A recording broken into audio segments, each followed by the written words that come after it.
Hey, so right off the top, the war with Iran dominates attention as uncertainty around peace talks in Pakistan grows and that ceasefire deadline looms. That deadline, we are told, could happen at 7:50 p.m. Eastern Time. That's according to Iranian officials. Now, CBS News senior foreign correspondent Imtiaz Tyab reports from Pakistan's capital on what negotiators face when they sit down for those crucial talks today. Well, here in Islamabad, the question everyone is asking is, will they or won't they? Will Iranian negotiators meet the U.S. delegation led by Vice President J.D. Vance, the same teams that just over a week ago spent 21 hours in marathon talks at a luxury hotel here in the Pakistani capital, Islamabad? Of course, historic talks, the first time we've seen such senior U.S. and Iranian officials sit face to face with each other in, frankly, nearly half a century. And are they going to walk away without a deal like we saw last time? Now, behind the scenes, sources tell us Iranian negotiators are under intense pressure from hardliners at home who say no direct talks until the U.S. lifts its blockade of Iranian ports in the Strait of Hormuz. Even if these two sides do sit down, there are major gaps over Iran's nuclear program, its proxies in the region, and sanctions relief. Now, the stakes are incredibly high. The two-week Pakistani brokered ceasefire is nearly up, and President Trump insists that the U.S. blockade will remain until there's a deal. So how likely are these talks to happen and succeed? Well, I've been asking around, and there does seem to be an element of optimism here in Pakistan. It's describing it as cautious optimism, but the reality is that both Iran and the U.S. have some pretty maximalist position, not least on the nuclear program and not least on the Strait of Hormuz. How these sides overcome it, seeing each other, it's hard to say, but the fact that they are looking like they will talk again is a pretty encouraging sign for all involved. Back to you. Okay, thank you for that. Now, meanwhile, President Donald Trump sends some mixed messages about Iran today. On one hand, he says he faces no pressure to make a deal. On the other hand, he threatens to destroy the country's infrastructure if negotiations go south. Now, here's what he said when he was asked about this on CNBC earlier today. Watch. By the time both parties get there, as you know, they just got the okay to go forward, which I knew they were going to do anyway. I mean, I don't think they had a choice. They have to negotiate. And, the one thing I'll say is this: Iran can get themselves on a very good footing if they make a deal. They can make themselves into a strong nation again, a wonderful nation again. They have incredible people. But they seem to be, bloodthirsty. They're led by some very, very unfortunately tough people. And I don't mean tough in a good way. I think it's very negative for the country because we're much tougher than they are. Live to the White House and CBS News White House reporter Olivia Rinaldi. So, Olivia, just hours to go until that ceasefire expires. What's the president saying this hour?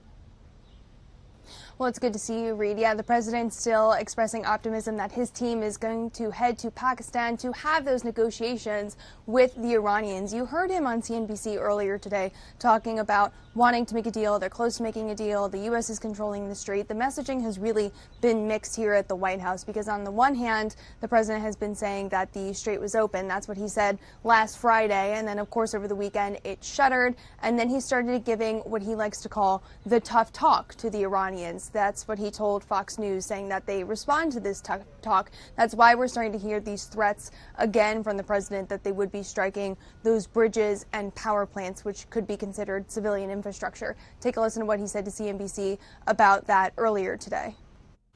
It's not my choice, but it will also hurt them. It'll hurt them militarily. They use the bridges for their weapons, for their missile movements. They're trying to move the missiles because we've obliterated most of their missiles, and they're trying to move their missiles around, even during the ceasefire, which I think was a good thing because we're totally loaded up. We have so much ammo. We have so much of everything that we've, much more powerful than it was 4 or 5 weeks ago.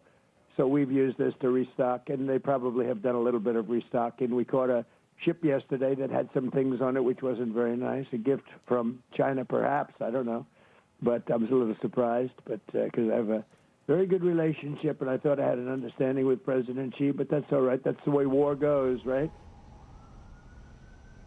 Now, we've asked the White House what exactly was on that ship that, one, surprised the president, but two, could have been a gift from China, whether it be weapons or energy or something of that sort. The White House has not responded to us at this hour, but certainly quite notable given the fact that the president is expected to meet with President Xi Jinping next month. Of course, they have a very tight relationship with Iran. China buys about 90% of the oil that comes out of Iran, so they certainly have a vested interest in making sure this war ends. And in fact, President Xi Jinping said earlier today that he would like to see the strait reopened. So all eyes are really watching these negotiations and if they're even going to happen at all. Reed? And yet we're watching that pressure campaign play out by the president, while at the same time the Iranians say they're not going to negotiate in sort of a high pressure environment. Got to ask about those who are thought to be at the table. Vice President J.D. Vance, do we know for sure if he's going to be there? Also, I'm thinking about Special Envoy Steve Witkoff, the president's son-in-law, Jared Kushner. What do we know about who will be at that table today? Yeah, you know, Reed, it is a great question because we've been asking the White House that as well. If you'll remember, back on Sunday, President Trump said he was going to be sending representatives to Pakistan for those negotiations, and they'd be arriving tomorrow evening. Tomorrow evening signpost as Monday evening. Well, Monday evening came and went. We're well into Tuesday, midday now, and no signs that the vice president has left Washington to go to those talks in Pakistan. This is also coming as the Iranians have not really confirmed if they're willing to go at all. In fact, a Pakistani foreign minister just a short while ago on X posted that here's the situation as it stands right now. He wrote, a formal response from the Iranian side about confirmation to attend is still awaited. Pakistan, as the mediator, is in constant touch with the Iranians and pursuing diplomacy. The ceasefire ends at 4:50 a.m. PST. That is 7:50 p.m. Eastern. So that is what they are up against here. The question of whether or not this White House is going to extend that ceasefire if the vice president is wheels up, heading towards the region, ready to have those conversations. We just don't know yet. The word that White House officials keep telling me is fluid.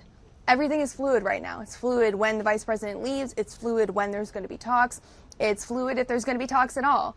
So it's really just in a waiting game right now, and no one is willing to show their cards. Well, and if we believe Iran's timing, that is 6-7 hours from right now. That would mean the vice president would have to get there fast and get a lot done in that timeline before we see the ceasefire expire. Also, got to ask you about messaging coming out of the White House relative to the war and the economy. Is it squaring with the national narrative? You know, it's a good question, and we did hear from the Energy Secretary this weekend on CNN. He was asked about gas prices and when they're going to drop. I should note, we saw them tick down just a little bit last weekend, but still, they're far higher than where they were earlier this year. In fact, even a year ago, when they were quite low. In December, gas was below $3. He was asked when that could happen again, and the Energy Secretary said maybe not till later this year, maybe not until next year, until 2027. Well, the president was asked about that in an interview with The Hill, and he told them that he thinks the Energy Secretary is wrong on that. He said he's totally wrong. And that's certainly notable that the president is at odds with his Energy Secretary. The president has been expressing optimism that those gas prices could drop hopefully before the midterms, but if this conflict persists, it's hard to see a way in which those gas prices would drop in a meaningful way. And that's not even just to say for the everyday gas that people use at the pump, but also diesel, which goes into trucks, which is powering, a lot of the American economy. Notable there about when that could come down in a substantial amount as well. And with the Strait of Hormuz still closed, these negotiations in flux, it's hard to tell when gas prices will actually come down and Americans will feel that. Olivia, Rinaldi, thank you so much for that live report from the White House.